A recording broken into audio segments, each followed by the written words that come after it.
Everyone hits a bump in the road. What do you do with it? Be inspired as we explore the ways people experience, navigate, and manage the ups and downs and twists and turns in this road trip called life. Welcome to another episode of Bump in the Road. The basic podcast is always free. We also have a premium subscription called Bump 2 that lets you listen in on extended behind-the-scenes conversations with our guests. Check it out at www.bumpintheroad.us. Robin Hitt is a mom to two wonderful children. Both were adopted as infants, but over the years, Robin saw signs that concerned her. She'd given her kids everything, but something was off. And what she discovered is critical information for every adoptive parent. Robin wrote a book about her discoveries called Open-Eyed Adoption. Please welcome Robin Hitt to Bump in the Road. Robin, welcome to Bump in the Road. If you would, tell us your story. Thank you, Pat. Yes, I am an adoptive mom, a life coach, and a Daring Way facilitator. I guess I'm a lot of things. I'm dyslexic and I'm technologically challenged, and I have felt like a failure as an adoptive parent. All those things within the same person. We can be a lot of things at the same time. I tell my story in the book, Open-Eyed Adoption, Real Help for Those Parenting Adoptees. And I guess our story starts with 14 years of infertility. I married my childhood sweetheart. He told me he was going to marry me when he was 12 and I was 11. And he did it. Not then, of course, but a lot of years went by. But he's very goal-oriented, you see. And we had 14 years of infertility and tried everything under the sun and just to no avail. And it took me a long time to come to peace with adoption.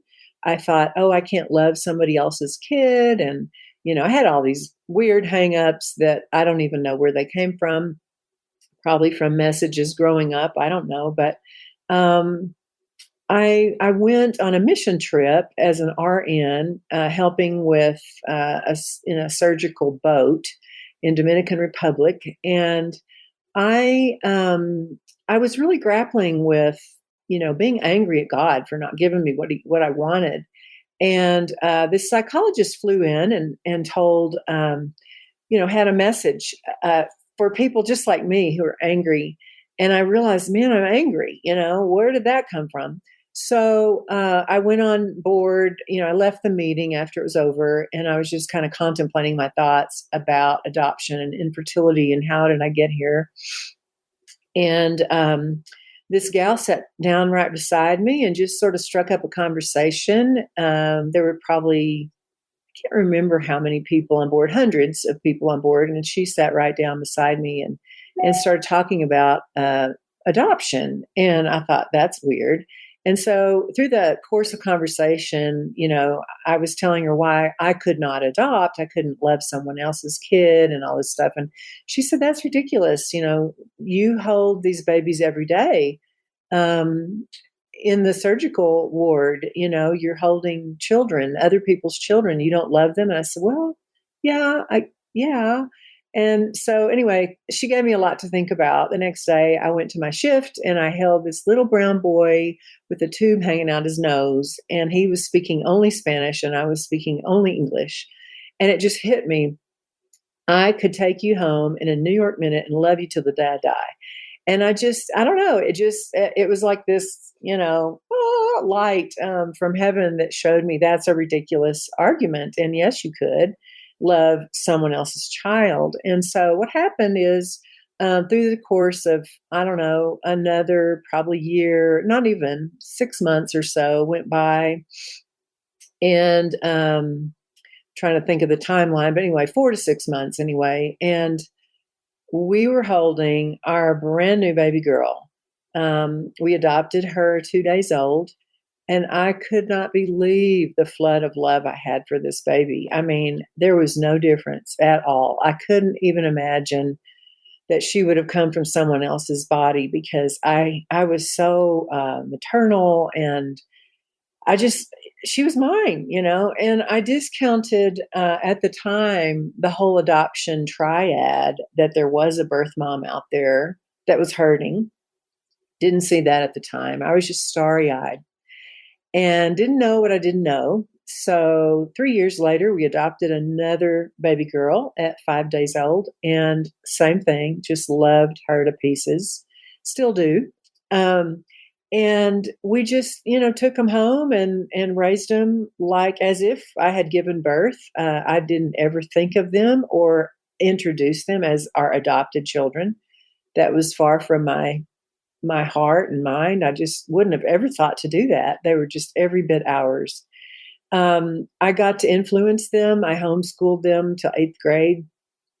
We traveled a lot. My husband was a captain with an airline, and we traveled a lot. We read voraciously, and I taught them to read. And it was just a wonderful fairy tale like family, for a long time. And then the teenage angst came, and it was pretty angsty, and I realized, why aren't they getting along? I got along with my siblings for the most part, and I would see things just kind of sporadically that I thought, but having never had children, I just chalked it up to teenage angst or, prepubescent, whatever. And so I just dismissed any thought of what's going on here. Maybe I don't understand something, because I didn't know any adoptive families. I was just sort of comparing to all of my biological parent friends. And it really wasn't until high school that there was a little bit of like, ooh, what's going on here? And it seemed like discipline, like grounding or taking away privileges or whatever, was not met with the same way in which I meant for it to. I wanted to correct, but it was always taken with shame, like you don't love me. And I thought, what a weird thing I'm looking at. I didn't know what I was looking at, but so I disciplined like I was disciplined. And while I just want to stop here and say, this is one thing I've learned about disciplining an adoptee versus a biological. When you discipline an adoptee or a biological, they or we will say, okay, I don't like it, but I know I did something that needs correction. And you never think of, my parents don't love me, or I'm worthless, or I don't belong here, or, you just, that doesn't enter your head. But with an adoptee, it comes across as, you are banished, you have been so bad, you are worthless, and you need to be put away. I mean, that's, whoa, that's where they go when you're disciplining. So, but I still didn't know what I was looking at. And then college came, and they both got full scholarships, academic scholarships to colleges of their choice in different states. And I was thrilled. When they got out of college, that's when I realized, there is a lot of drag here. They seem to be looking to us to um, give them happiness and create a life for them.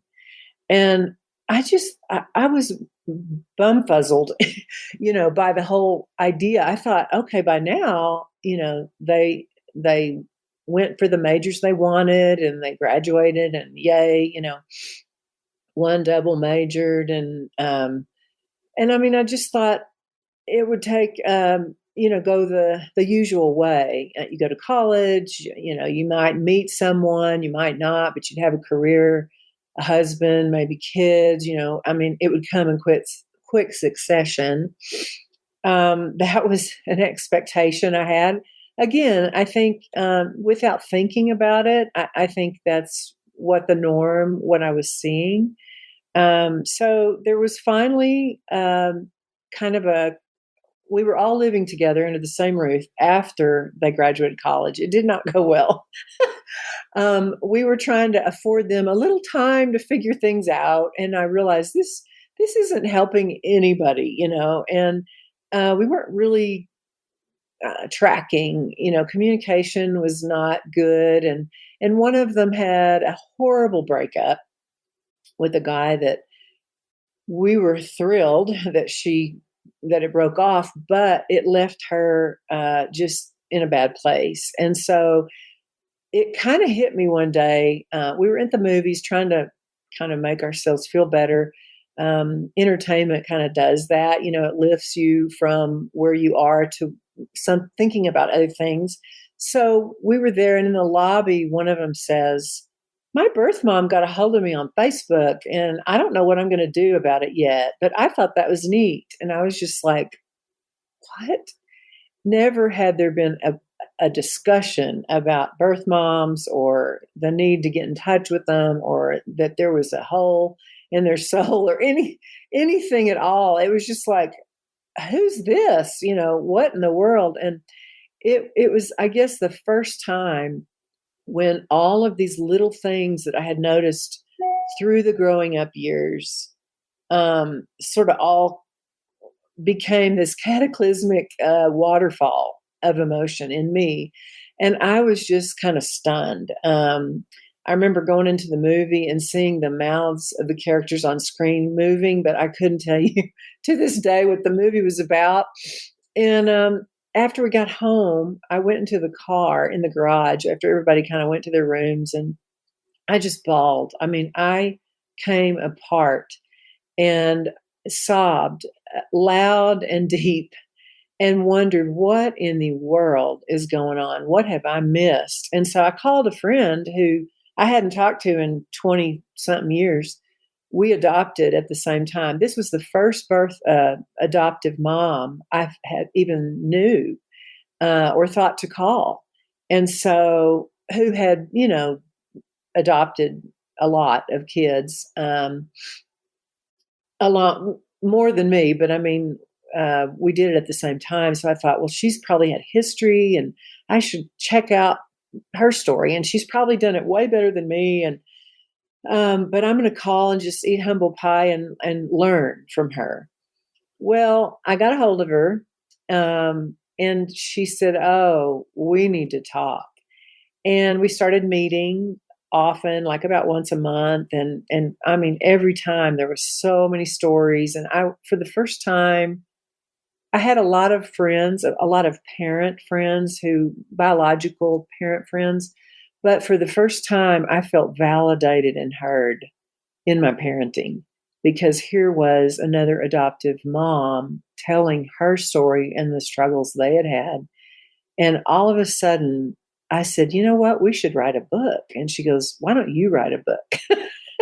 And so it took me a while to kind of warm up to the idea, but I thought, I'm taking notes every time we're together and I'm reading about all this stuff. I might as well. I mean, I'm kind of compiling some, pretty provocative information. And I wonder, because we feel this way, surely there's other adoptive parents who feel the same way. Sure enough, I started interviewing, a friend of a friend, I know this person in this state and that sort of thing. And I mean, all over the country, I interviewed parents who had adopted. And I felt so validated by that. And almost all of them said, "Oh, I feel like a complete failure." And I thought, wow, I mean, how can this be, So I'll take a breath. I told you a lot. I don't know where you want to go from here, but that's kind of, what I learned at Well, the beginning. It's an incredibly powerful story that many people live. And you have to ask yourself, what is the source of this malaise or this lack of connection that the kids seem to feel? Yeah, adoptees, I've learned since in my reading and everything, they're kind of hardwired, I guess. Um, at the point of relinquishment, Even though the birth mom does it for all the right reasons, generally, they can't take care. They love this child. They don't want to part with this child. They're trying everywhere they can to figure out a way to raise the child. But then they come to the conclusion there's no way I can give this child what I really want him or her to have. So they make the loving choice to place their children for adoption. What happens in the child is, and there's usually shame attached to that feeling in the birth mom, like, I can't believe I'm having to do this. Then the adoptee is looking for the owner of the womb they've just been in for 9 months, and they're nowhere to be found. And so there's this, their brain knows something happened, but they don't have language to articulate what happened or how they're feeling. They can't name their feelings. Many adults can't name their feelings, right? So I think it sets up an automatic angst between the adoptive mom and the adoptee, because they kind of try, when they get older, that a lot of times they'll go through this phase of the perfect child, and you think, oh, like people adopt from orphanages or foster care, and they might come in like a perfect child because ultimately they don't want to be given up again. And after they start feeling a little bit safe, they really start acting out a lot of times because there's just a lot of pent up rejection, identity issues, feelings of unworthiness or I don't belong, which kind of they're acting out is a lot of times self-sabotaging with relationships, jobs, or they can be real promiscuous as teenagers. They're just testing every boundary to see, where do I fit? Will you give me up too? If it can happen once, it can happen again. I mean, and I'm saying all this, but mostly it's not in their intellectual mind, it's in their emotional makeup that's hidden even from them. So I didn't know to get our kids counseling. They've both said since, we probably would have spurned it because there was such a stigma at the time. And I don't even know that I felt that stigma, but they said they would have. So there's that. I would say go early, go early to counseling. Send your kids to counseling. Go with them when they're young, because if it's normalized early, then I think it goes better. But yeah, there's so much wrapped up in the emotional intelligence, just deep, it's buried. And so even to one thing that I've learned since is get literate in your emotions, adults and kids. Teach your children. First, you get literate, and then teach your children to get literate, to name how I'm feeling. So many times people say, I don't know how I'm feeling. I can't even tell you how I'm feeling. They actually have these emotional color wheels that I think are really great. I used to have one on my website for, you could download for free. And it helps people get literate with, yes, I'm going to attach the way I'm feeling to this word. And when you can name a word, communication automatically improves. I can only imagine the confusion of a young child, a baby, that is searching for everything that's familiar, for the smell, the sound, everything that they know, their whole world, and it's Yes, just absent. it's absent. And And that stays with you forever. oh It's yeah, just absent. I know. Um, I think I've grown to think that if the adoptee can do it, it would be really helpful for them to meet their birth moms. Um, it's all about readiness. I mean, I would never, say, no, you need to go meet them. But the reason I believe this now, I used to be terrified of it because I thought they're going to take them away from me, emotionally, they're going to grab their heart. And I don't think I made it a safe conversation when our kids probably needed it, in junior high, high school, even as young kids. I just didn't think to include the birth mom at all. I mean, this was our family. And so, but now I see, there's so many things that can be answered without words, even. There's a thing called mirroring that I talk about in the book that is these little, it's about DNA connection, stuff that you don't learn. It's just in you. I noticed somebody brought it to my mind that when I'm thinking, I bite my lower lip, and this same person said, your sister does that too. And then I remembered my mom did that. That's mirroring. It's sort of these weird little quirky things that biologicals have in our DNA that we repeat generation after generation. Another thing is I'll rub my index finger over my thumbnail when I'm thinking, and my grandmother did that. My mother did that. I watched them, but it wasn't like I learned it. It's just I find myself doing these things, unconsciously. That's mirroring. It's imprinted in the DNA. So the adoptee is scanning the earth. Who is like me? Who looks like me? Who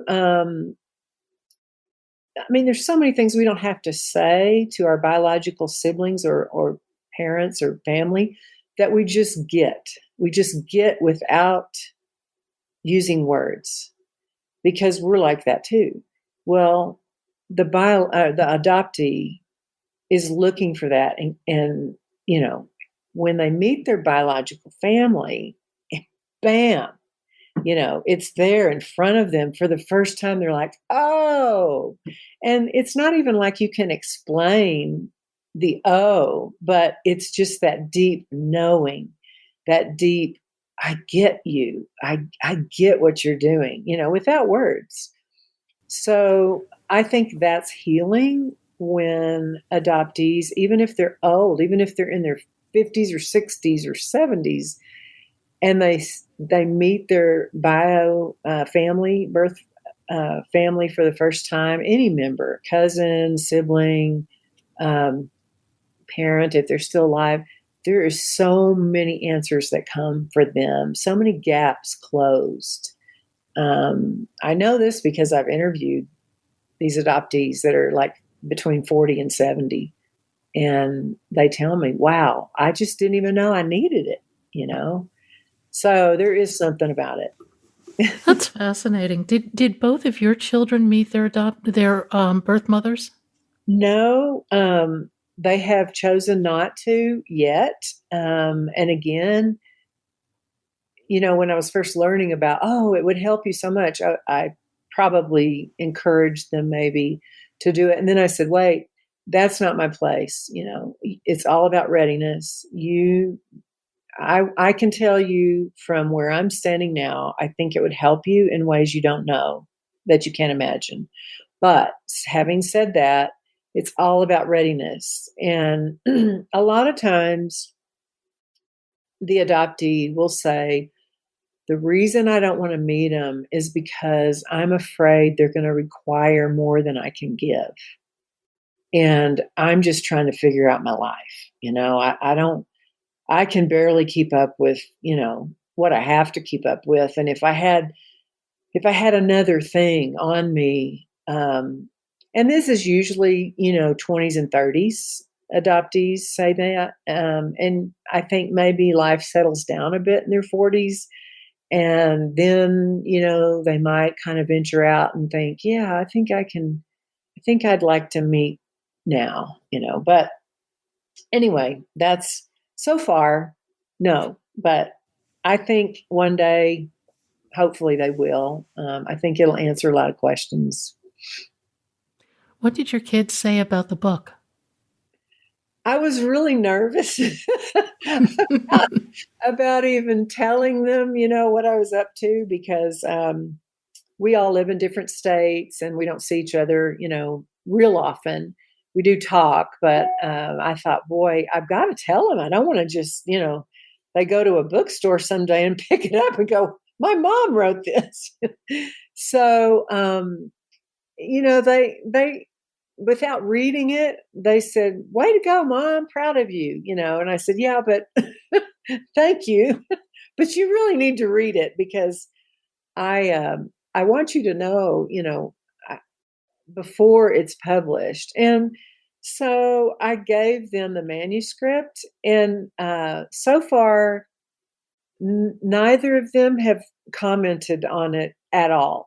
So I don't know if they've read it or, I just don't know. I want to ask, but I'm kind of like, I don't want to put them on the spot either.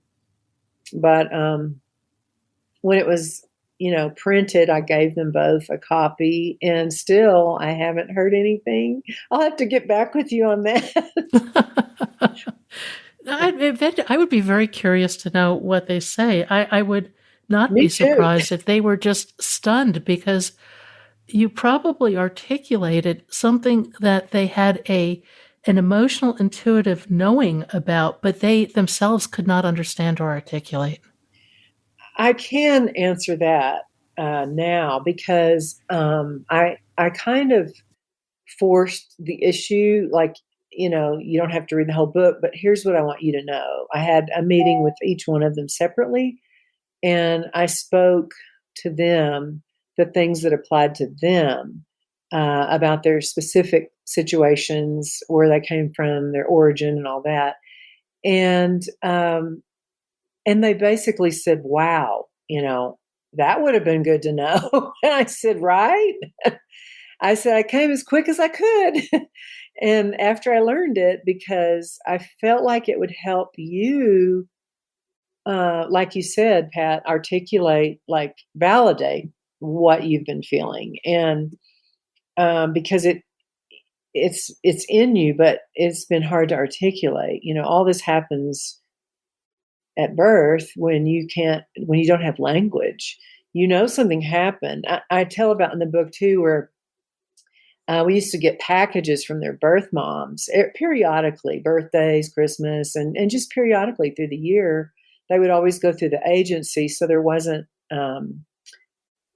contact with them. They didn't know our address, and we didn't know theirs, and that sort of thing. But we would always get these big packages, and they were good to give the sibling something too.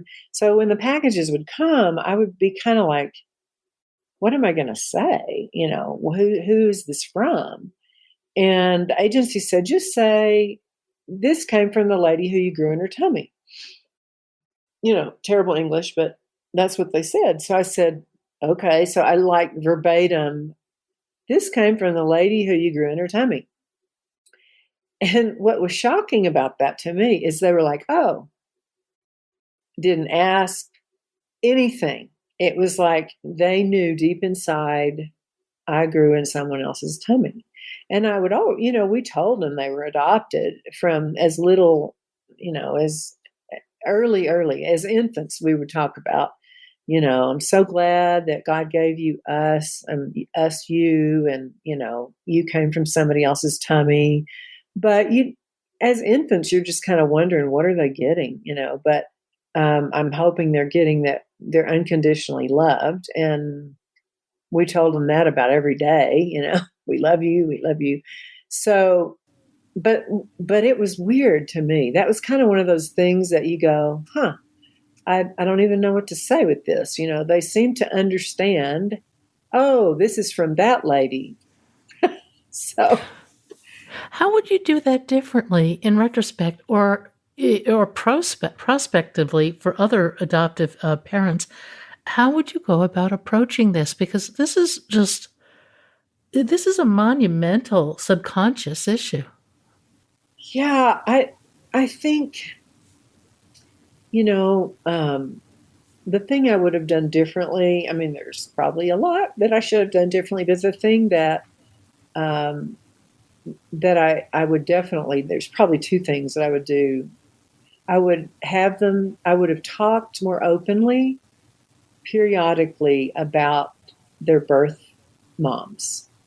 I would have, I think I had this idea that if if we talk too much about the birth moms, they're going to go wanting to meet them, and then it's going to set up this, whose family do I belong to? And I wanted them to have a very good sense that we are your family, and basically, you don't need another family. I mean, it was insecurity in me.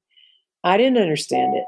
And I didn't want to raise them as my own and then have somebody swoop down and take them from me, which that's just where I was, full disclosure, at the time. I think it was fear, in me. And I did my duty to tell them. I didn't want to spring it on them like when they're teenagers. Guess what? So I always said, we would talk about adoption, but they kind of seemed to be like, why are you talking about adoption? That doesn't concern me. So I kind of quit.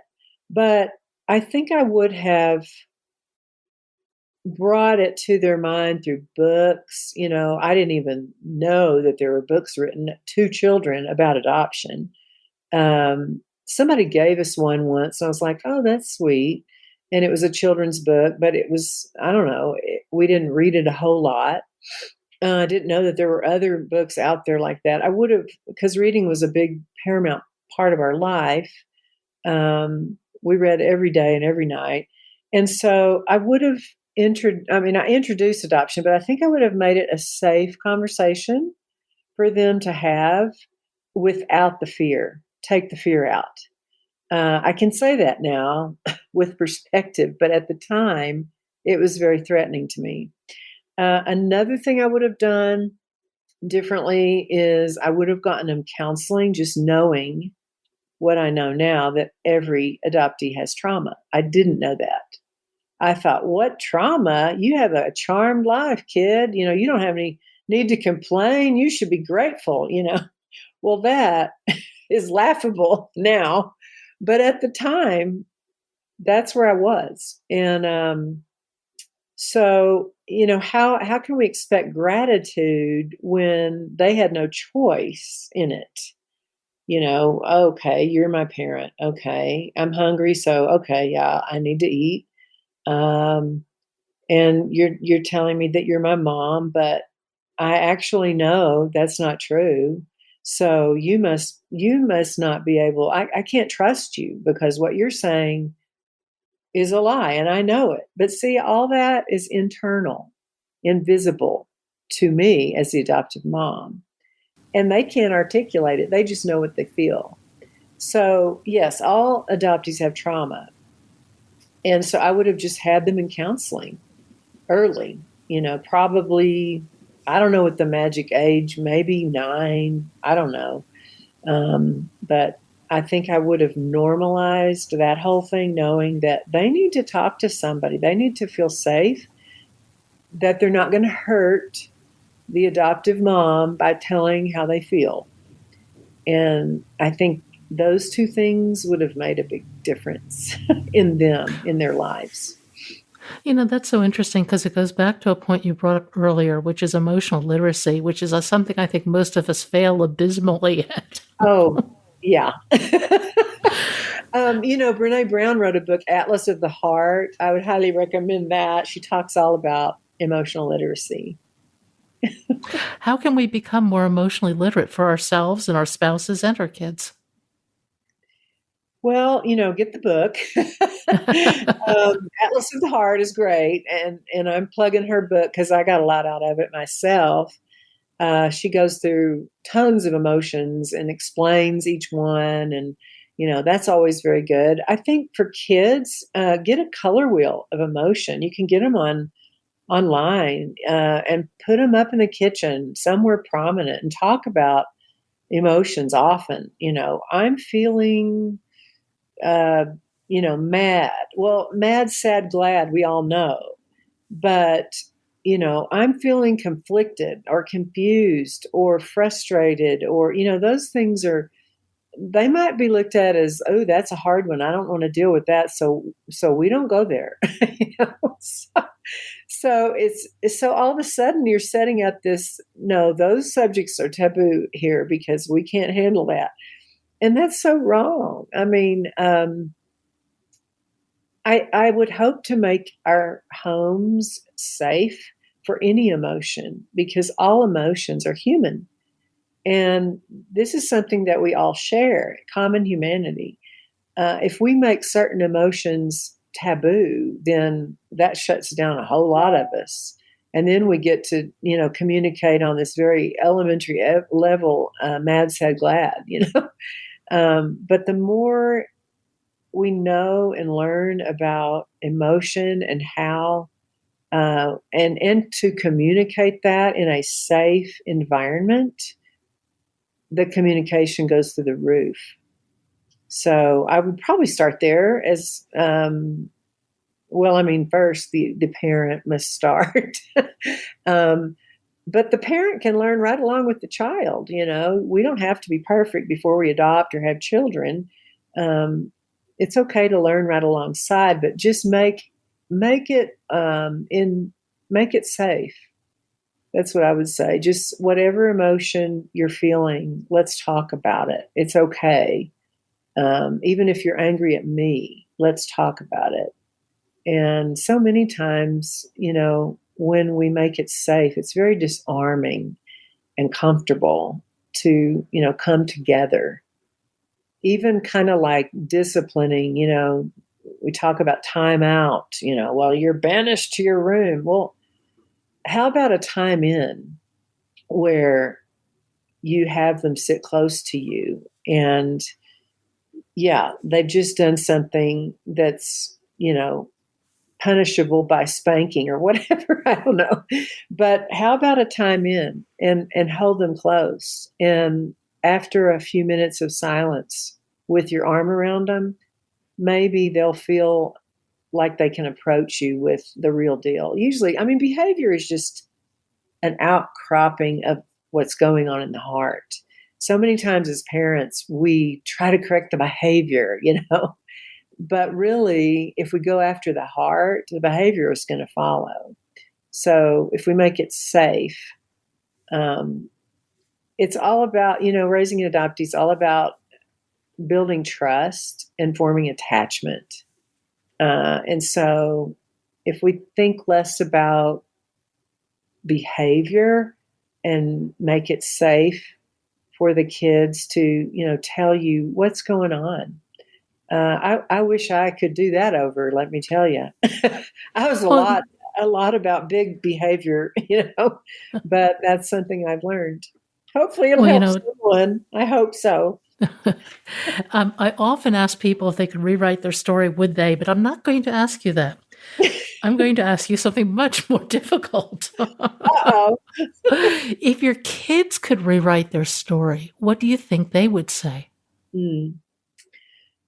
I think they would say, I've heard them say this, Mom, you did the best you could with what you had at the time. We had a great childhood, and, you made mistakes, but you always apologized, and I appreciate that. And, they're very grace-filled. I don't know. I think based on what I've been able to tell them about what was going on in their heart, and they were like, yes, that's it. I think with that understanding, I think they have been able to come to some peace about things. I think that they would say, truthfully, man, I wish it hadn't all been about behavior. I wish it could have been more about, let's dig deep and find out what's going on in my heart, because I didn't even know what was going on in my heart. I think that's what they would say. Thank you for listening. I hope you'll support this podcast by becoming a Bump 2 subscriber. Buy us a cup of coffee. It's your support that makes this podcast and website possible.